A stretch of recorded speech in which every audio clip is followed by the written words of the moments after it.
All right now, are y'all ready for this? This is Tanya Talks. So let's talk about it. Okay, so many things are going through my mind right now. I was on Twitter and I typed in Meghan Markle. I'm like, what are they saying about her now? And I see this whole discourse about this woman, Marjorie Wallace, who runs a mental health charity in the United Kingdom. And she's asked a question. This woman is being interviewed on a podcast. So, Marjorie Wallace, she is the head of a mental health charity called SANE, SANE. And she is also the author of the book, The Silent Twins. So Marjorie Wallace is being interviewed by Rachel Johnson on her podcast called Difficult Woman. And on this podcast, Rachel Johnson is asking Marjorie Wallace questions about the charity. She's asking about how difficult was it to get the charity running, and she talks a little bit about that, and I'm going to let you hear in her own words. I would never advise anyone to do anything like I did. I mean, if anyone says, I'd like to found a charity, I just say don't. I just don't. But then I was still full of this sort of belief that somehow if you worked hard enough, if you strove hard enough, everything would get better for people. Somehow you could improve people's lives. Somehow you would take away the pain. You know, with mental illness, mental pain, you don't have morphine. You have no way really of dealing it except often telling your story, believing your story. You are part of your own drama, and I would write up people's stories, and that would somehow be cathartic in some way. So I just had this sort of rather silly belief that somehow if you went around and raised money and you set up research, which I believe in tremendously on the mind and brain, and you had a helpline, which we set up, where we're listening to people's stories, non-judgmentally, just listening to the stories like I did as a reporter, and then helping people through their own story. I thought somehow things would get better, and I did get an enormous amount of help from our King Charles, and I have to say that he was so supportive, so empathetic. To what extent do you think you are an emergency service and you pick up where the state has failed people? I mean, how many people have you helped who haven't had access to any, state psychiatric beds, or haven't been able to see anybody, haven't been able to get any talking therapies? How much has SANE done in its existence? Could you sum up? Well, obviously, and again, this is possibly one of my faults or difficulties. Nothing is enough. For everyone we've helped, there are thousands that haven't been helped, and one's aware of that. But I think, our helpline has helped thousands and thousands of people, because, we know that because I get the feedback from some people, and we get feedback from some people. I know that some people that Is it staffed 24/7? No, we can't afford that. But it's you can leave a message any time, okay. And we've got a team of people that will ring back. You can also we have a crisis line open between 4 and 10, so people can get in touch with us. But I think, and I hope, and I think I know, because I've heard people tell me later and other things that they put in. It's not just me, remember. We've got amazing volunteers that give up their time and come in on a wet night and a weekend. We're open at Christmas and so on. I mean, and I've got a staff. I mean, I think and hope we've helped people, because what we do is we call people back. We don't believe that everything's just a crisis and then detach ourselves. We call people back. We help them, try and help them over dark times in their life until they get some other help. So because I've always sort of thought, and I've had a lot of dark times, I think you just need a consistency. You need someone that you can trust, Sure, who knows your story. And that's what we try and do at SANE. So you've heard in her own words what she said about the charity. and then what she has said about mental health. So, in light of everything that Marjorie is sharing about mental health, which up until that point in the podcast is positive, it's affirming, it's what you want to hear, someone who is an advocate and a champion of good mental health and of people getting the mental health that they need. She actually says that she's a stopgap. She's someone that people can go to when they cannot go to the national health in the United Kingdom. So her charity really champions mental health. They are there to help people who are in crisis. And so Rachel Johnson then turns the eye of Sauron, so to speak, on Meghan Markle, because Meghan Markle has just spoken about her suicidal ideation in a documentary that was dropped on Netflix. Rachel Johnson is asking Marjorie Wallace specifically about what Meghan Markle said during her documentary, specifically what she mentioned about her own suicidal ideation. Now, you would think that Marjorie Wallace, this champion of mental health, who has a charity called SANE, who helps people in crisis, mental health crisis in the United Kingdom, you would think that she would have some affirming things to say. You would think that as a mental health advocate who runs a charity for mental health people, for people who are going through crisis, that she would have something to say in the lines of what people such as Meghan Markle, who are dealing with suicidal ideation, what they should do. I want you to listen to what she said in her own words. Can I ask, I mean, we're all processing, to use a Vogue phrase, the Netflix series on Meghan and Harry, in which Meghan talks about suicide and her suicidal ideation. Do you think that was advisable? I don't like to condemn anyone. I mean, I tell you what I don't really like, and this is nothing to do with the Netflix series, is that I don't like victimhood, and I've never played it myself in my life. I mean, at least I hope I've never played it. I mean, yes, you can have I have had terrible, terrible times, and with the children, with my life, with my divorce, with all kinds of terrible things. But I don't really think that playing the victim card helps, whatever you're a victim of. And I don't really always respect people who take victimhood as a career. I think that's not my sort of stoic philosophy. I think you've got to find ways of living with whatever disability, disadvantage you have, and everyone has it, whether they're privileged or whether they're poor. Are you as shocked as I am? Are you as shocked as I am? Because I cannot believe the words that just came out of Marjorie Wallace's mouth. Did she just say that Meghan Markle was playing the victim card? That she doesn't believe in victimhood?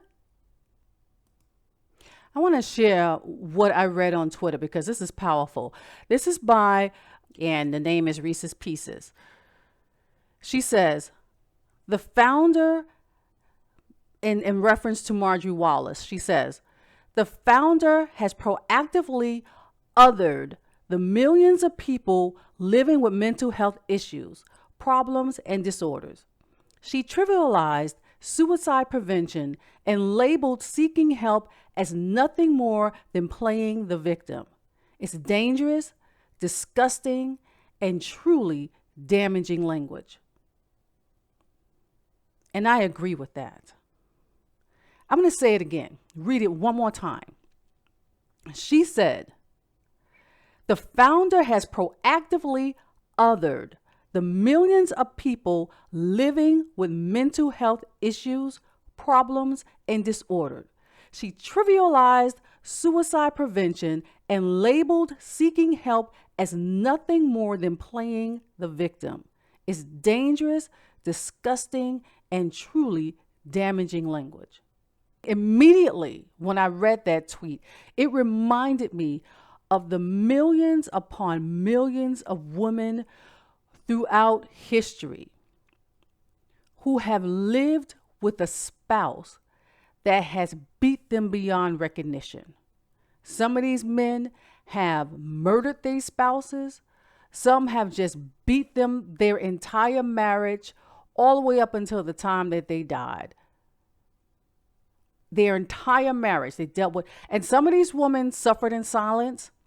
Every woman in society, or just about every woman in society, was being beaten. You see this in certain parts of the world today. There are some nations in Africa and in Asia where it is okay to beat your spouse. That is the rule of the land. And so in many instances throughout history, and even to this day, women have gone to their pastors, they have gone to the police, they have gone to various people in authority for help. And many of these women have been told, have been asked, they have been further victimized. What are you doing to provoke your husband? Stop doing those things and he won't hit you. They've trivialized them. They made them to be the problem. You're the reason why you're being victimized. Instead of pointing to the person that's abusing them, the abuser, they're pointing a finger at the victim and saying, you're the reason why, you're the problem. And that's what Marjorie Wallace just did to Meghan Markle. She just spent this entire time talking so romantically about her charity and the work that her charity does. And then she also goes on to wax about her own problems. And you can listen to the rest of that podcast. I'm not going to put the rest of her issues up there. Listen to the podcast and you'll hear in the podcast what she has said about her own life. But she trivialized Meghan Markle because Meghan Markle talking about her own suicidal ideation. She's playing a victim. She just threw her victim card out there. She is taking on victimhood. She's trivialized her. And people, every time someone famous, well-known, whether they're an actor, an actress, a model, a broadcaster, an athlete, a politician, a politician's child, an actor's child, a kid in school, every time these individuals commit suicide and complete suicide, some who commit and don't complete suicide and they survive, but those who complete suicide, every single time you see all over Twitter, all over social media, all on the news, why didn't they come and seek help? Why didn't they ask for help? Why didn't they tell anybody? Just call the National Suicide Line, which is now 988. Just call that number and you'll get help. Call them. Talk to me. I'll help you. You don't have to be alone. You're not alone. Don't take your life. Every single time these people, you hear it all over the place. You want to know why these people don't seek help? These people are in crisis. They are enduring extreme trauma.